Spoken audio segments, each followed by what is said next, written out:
Hello everyone, and welcome to this new in-depth video dedicated today to Vygotskij, who was one of the greatest exponents of the Soviet school of psychology, and who placed the focus of his attention precisely on the cognitive and language development of the child, and who emphasized how much both language and thought, and therefore the whole mind of the child, can develop thanks to the continuous interaction that takes place with the world around him, and therefore thanks to all the social relationships that the child has.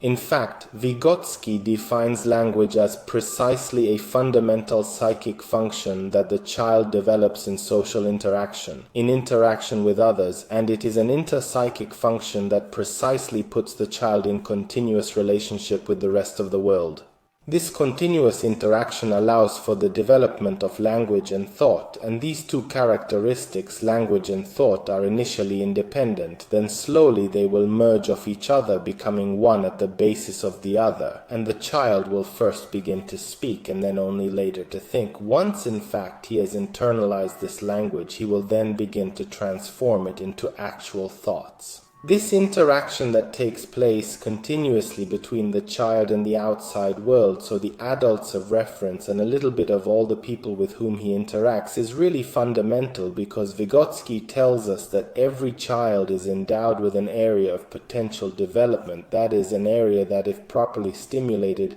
will help the child to develop so many cognitive skills and to have so many advances not only precisely in language but in all his mental faculties. This area of potential development corresponds to those still immature functions that precisely need to be developed by the child and should be distinguished instead from another area that is called the area of current development, and is the set of all the capacities that the child has already developed up to that point. Human development, therefore, is configured for Vygotskij as a socio-historical product in which precisely the adult plays a fundamental role, because he creates a kind of baggage on which the child will then put so much of his own. This then baggage will be called scaffolding by Brunner. Consequently, all of Vygotskij's pedagogy is based on the fact that social interactions are really crucial. Even when an adult does not really intend to teach the child something, it will still be an important reference point from which the child will absorb so much.